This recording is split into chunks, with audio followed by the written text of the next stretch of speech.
October 1 മഹാനവമിയുടെ ദിവസം CPM area committee നടത്തിയ ഒരു പരിപാടി പെൺ പ്രതിരോധം എന്ന പരിപാടിയുടെ ഭാഗമായിട്ട് ഞാൻ അതിൽ പങ്കെടുക്കുകയും പ്രസംഗിക്കുകയും ചെയ്തിരുന്നു.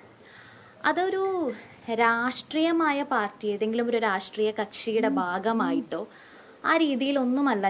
എന്നെ ഇൻവൈറ്റ് ചെയ്തതുകൊണ്ട് ഞാൻ അവിടെ ചെല്ലുകയാണ് ചെയ്തത്. എനിക്ക് ഉള്ള എൻ്റെ രാഷ്ട്രീയ നിലപാട് എന്ന് പറയുന്നത് ഞാൻ ഇതിനു മുമ്പും തന്നെ വ്യക്തമാക്കിയിട്ടുള്ളതാണ്. എൻ്റെ രാഷ്ട്രീയ നിലപാട് സ്ത്രീപക്ഷ രാഷ്ട്രീയമാണ്, അല്ലെങ്കിൽ സ്ത്രീപക്ഷ നിലപാടാണ്. ആ നിലപാട് ഞാൻ അതിനെക്കുറിച്ച് കരുതുന്നത് അത് ഏറ്റവും ഉദാത്തമായ ഒരു നിലപാടാണ്, ഒരു രാഷ്ട്രീയമാണ് എന്നുള്ളതാണ്. വർഗീയതയ്ക്കും പിന്തിരിപ്പൻ ചിന്താഗതികൾക്കുമൊക്കെ എതിരെ നിൽക്കുന്ന, എല്ലാവരെയും ഉൾക്കൊള്ളുന്ന ഒരു രാഷ്ട്രീയ രീതി തന്നെയാണ്, അല്ലെങ്കിൽ ഒരു നിലപാട് തന്നെയാണ് സ്ത്രീപക്ഷ രാഷ്ട്രീയം എന്ന് പറയുന്നത്. എൻ്റെ സ്ത്രീപക്ഷ നിലപാട്, സ്ത്രീപക്ഷ രാഷ്ട്രീയം സംസാരിക്കുന്നതിന് വേണ്ടി ഒരു വേദി ഒരുങ്ങിയപ്പോൾ അത് ഒരുക്കിയത് CPM ആണ്. അപ്പോൾ CPMൻ്റെ ഭാഗമായ ഒരു രാഷ്ട്രീയ പ്രസ്ഥാനം, അത് ഏത് രാഷ്ട്രീയ പ്രസ്ഥാനമാണെങ്കിലും ഏത് സംഘടനയാണെങ്കിലും, അതിനിപ്പോൾ കോൺഗ്രസ് ആണെങ്കിലും ഏത് ജനാധിപത്യ സംഘടനയുടെ ഭാഗമായിട്ട് എന്നെ ഈ ഒരു വിഷയത്തിൽ സംസാരിക്കാൻ ക്ഷണിക്കുകയാണെങ്കിൽ ഞാൻ തീർച്ചയായിട്ടും അവിടെ പോവുകയും സംസാരിക്കുകയും ചെയ്യും. അതിലൊരു രാഷ്ട്രീയവുമില്ല. ഞാനൊരു രാഷ്ട്രീയ പാർട്ടിയുടെയും അംഗമല്ല, നിലവിലുമല്ല, ഇതിനു മുമ്പും അംഗമായിരുന്നില്ല എന്നുള്ളതാണ്. ഇപ്പോൾ പറവൂര് ഇവിടെ കോൺഗ്രസിൻ്റെ നേതൃത്വത്തിൽ സബർമതി കലാസാംസ്കാരിക വേദി എന്നൊരു കലാകാരന്മാർക്ക് വേണ്ടിയിട്ടുള്ളൊരു സംഘടനയുണ്ട്. അതിൻ്റെ ഭാഗമായി ഞാൻ അവിടെ പ്രവർത്തിക്കുകയും നൃത്തം ചെയ്യുകയും ഒക്കെ ചെയ്തിട്ടുണ്ട്.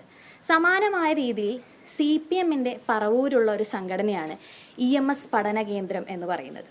അവിടെയും ഞാൻ ഭാഗമാകുകയും നൃത്തം ചെയ്യുകയും ഒക്കെ ചെയ്തിട്ടുണ്ട്. അപ്പോൾ ഒരു കലാകാരി എന്നുള്ള നിലയിൽ പല പ്രസ്ഥാനങ്ങളുടെയും പല പരിപാടികളിലും ഞാൻ ഭാഗമായിട്ടുണ്ട്.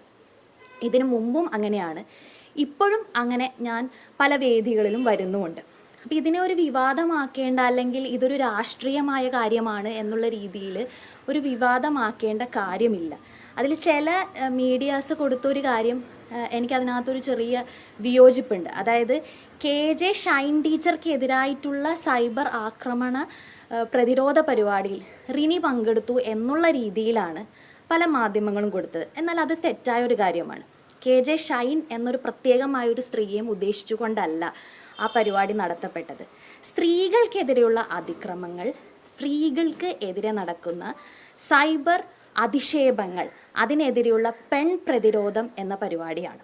അതുകൊണ്ടാണ് ഞാൻ അവിടെ പോയതും എൻ്റെ രാഷ്ട്രീയം, അതായത് സ്ത്രീപക്ഷ രാഷ്ട്രീയം സംസാരിച്ചത്. നിങ്ങൾക്ക് എൻ്റെ പ്രസംഗം മുഴുവനും എടുത്തു നോക്കാം. എവിടെയെങ്കിലും ഞാൻ ഏതെങ്കിലും ഒരു കക്ഷി രാഷ്ട്രീയത്തിന് വേണ്ടി, സംഘടനയ്ക്ക് വേണ്ടി സംസാരിക്കുകയോ എതിരെ സംസാരിക്കുകയോ ചെയ്തിട്ടില്ല. ഞാൻ എന്ത് പോയിൻ്റാണോ ഇതുവരെ മുന്നോട്ട് വെച്ചത് അതേ കാര്യങ്ങൾ തന്നെയാണ് ഞാൻ മുന്നോട്ട് വെച്ചത്. പിന്നെ ചില യൂട്യൂബ് ചാനലുകളും ചില സോഷ്യൽ മീഡിയ പേജുകളിലും ഒക്കെ ഞാൻ മത്സരിക്കാൻ പോവുകയാണ്, CPMൻ്റെ സ്ഥാനാർത്ഥിയായി പറവൂർ മത്സരിക്കും എന്നൊക്കെ ഉള്ള സാങ്കല്പിക കഥകൾ ഇവരിങ്ങനെ സൃഷ്ടിച്ചു വിടുകയാണ്. ഞാൻ ഒരു ഇലക്ഷനിൽ പങ്കെടുക്കണമെന്നോ എന്നൊന്നും ഞാൻ ചിന്തിച്ചിട്ടില്ല. ഞാൻ വ്യക്തമാക്കിയതുപോലെ എൻ്റെ സ്ത്രീപക്ഷ രാഷ്ട്രീയ നിലപാട് അത് ഏത് വേദിയിലാണെങ്കിലും ഇനിയും അത് തുടർന്ന് സംസാരിക്കും. ഏത് സംഘടനയാണെങ്കിലും ഏത് രാഷ്ട്രീയ കക്ഷിയാണെങ്കിലും അങ്ങനെ ഒരു പരിപാടിയിൽ ക്ഷണിച്ചാൽ, അത് ഏത് പാർട്ടിയാണെങ്കിലും അതിൻ്റെ ഭാഗമായി ഞാൻ സംസാരിക്കുകയും ചെയ്യും. അതിന് ഞാൻ ഒരു രാഷ്ട്രീയ പാർട്ടിയുടെയും അംഗമല്ല, അങ്ങനെ ഒരു ഉദ്ദേശവും എനിക്കില്ല എന്നുള്ളതാണ് എനിക്ക് ഈ കാര്യത്തിൽ വ്യക്തമാക്കാനുള്ളത്.